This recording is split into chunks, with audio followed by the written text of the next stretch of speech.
Halo semua, welcome back to my channel. Apa kabar kalian semua? Semoga sehat dan baik-baik ya. Nah, hari ini udah siap dengerin cerita yang bakal bikin kalian melongo? Ini bukan dongeng ya, ini kisah nyata tentang seorang bocah 9 tahun yang tiba-tiba jadi raja. Hidupnya mewah gak ketulungan, punya 10 istri resmi dan 350 gundik. Jadi, hari ini kita akan time travel ke India tahun 1891. Nah, sekarang coba bayangin, lu lagi main kelereng atau tiktokan, tiba-tiba lu diangkat jadi raja. Bukan raja-raja mainan, tapi raja beneran dari sebuah negara bagian di India. Umur lu baru 9 tahun. Hidup lu langsung berubah 180 derajat. Lu punya istana sebesar mall, pelayan ribuan, harta yang gak habis-habis, dan yang paling gila, lu bisa punya 10 istri dan 350 cewek lain yang siap nemenin lu. Gila gak sih? Ini bukan skenario film, ini kisah nyata. Bhupinder Singh, seorang bocah yang pada tahun 1891 tiba-tiba menjadi Maharaja Patiala. Dan di video ini kita bakal kupas habis kehidupan dia yang bikin geleng-geleng kepala. Dari bocah polos jadi raja paling kontroversial sepanjang sejarah. Jadi jangan di skip karena ceritanya wild banget.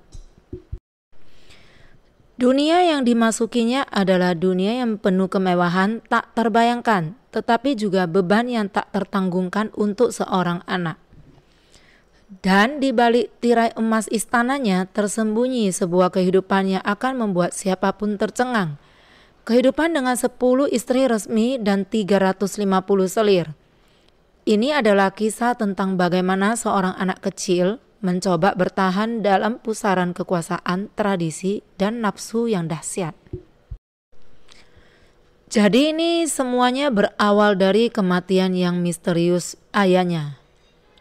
Sang ayah yaitu Maharaja Rajinder Singh memerintah Patiala dengan gaya yang flamboyan dan penuh kontroversi.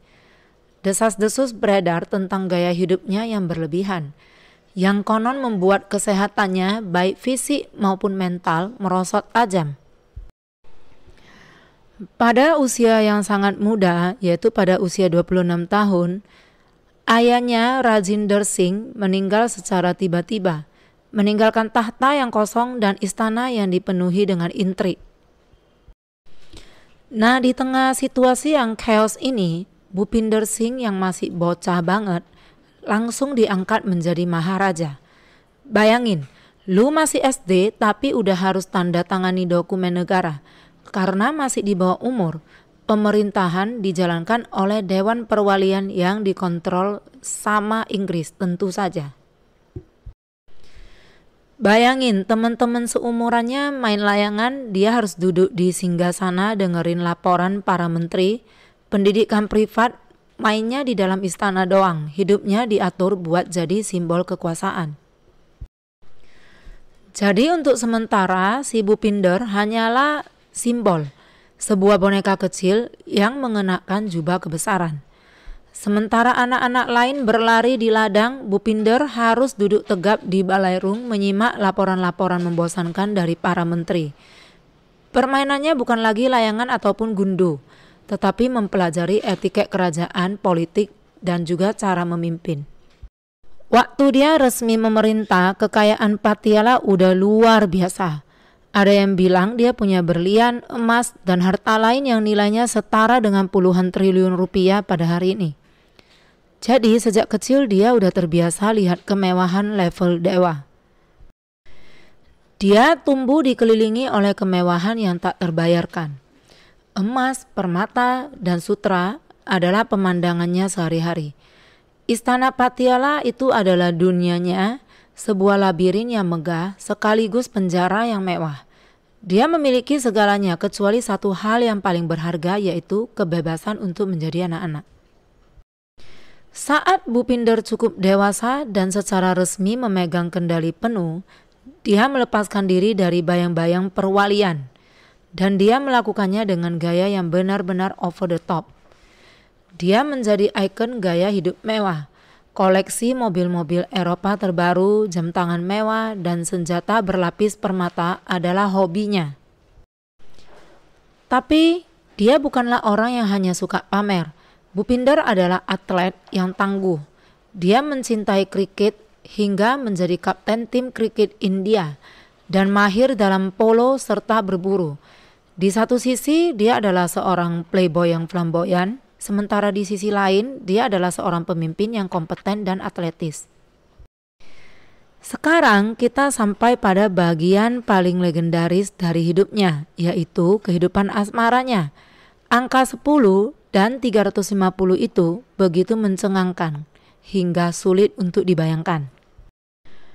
Kalian jangan bayangin dia dating dulu ya. Banyak pernikahan ini adalah aliansi politik. Nikah sama anak orang kaya atau bangsawan lain buat memperkuat kekuasaan. Itu common practice di zaman itu buat kalangan kerajaan. 10 istri resmi punya status yang jelas. Mereka tinggal di bagian istana masing-masing, punya pelayan sendiri. Bayangkan drama dan kecemburuan yang harus dikelola di antara mereka. Itu adalah pemerintahan kecil di dalam pemerintahan yang besar. Jika 10 istri sudah terdengar rumit, maka 350 selir adalah sesuatu yang hampir di luar nalar.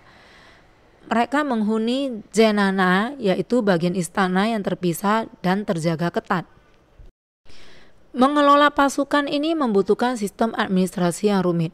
Ada pelayan khusus, penjaga, dan mungkin saja seorang manajer yang mengatur jadwal dan kebutuhan mereka. Hidup Bhupinder itu seperti raja dalam sebuah sarang lebah yang sangat besar, di mana dia adalah ratu lelaki yang dikelilingi oleh ribuan bayangan.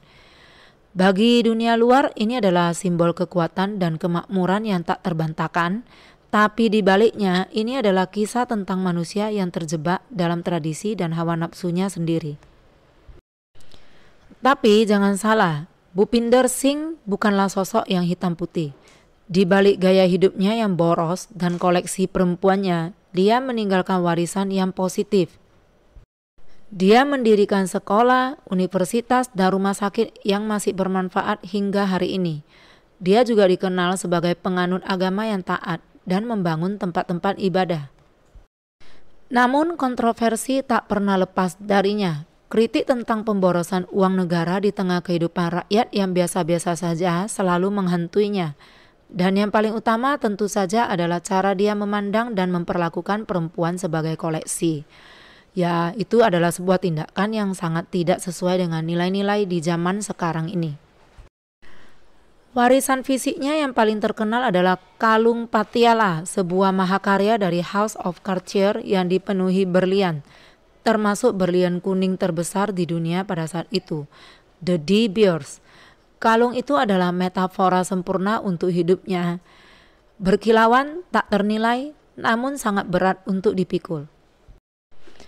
Bhupinder Singh meninggal pada tahun 1938 setelah memerintah selama hampir 50 tahun. Dia meninggalkan sebuah legenda yang kompleks. Dia adalah seorang raja yang dibesarkan oleh kekuasaan sebelum dia siap. Seorang lelaki yang memiliki segalanya tetapi mungkin kehilangan dirinya sendiri di dalam kemewahan itu. Kisahnya ini adalah jendela ke sebuah zaman yang telah berlalu. Zaman di mana kekuasaan absolut dan kemewahan yang tak terbatas bisa dimiliki oleh satu orang.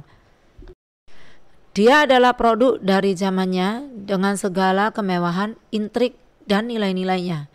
Bhupinder Singh, sang bocah raja, mengingatkan kita bahwa di balik gemerlap harta dan tahta seringkali tersembunyi sebuah kisah tentang manusia yang mencari makna, bahkan di dalam labirin emas dan cinta yang diciptakannya sendiri. Nah, menurut kalian gimana nih? Apakah Bhupinder Singh ini orang yang beruntung atau justru korban dari takdir dan sistem? Coba tulis pendapat kalian di kolom komentar ya. Jangan lupa juga like, subscribe, dan nyalain bell notification karena saya bakal bahas kisah-kisah sejarah unik lainnya yang gak kalah seru. See you in the next video. Bye-bye.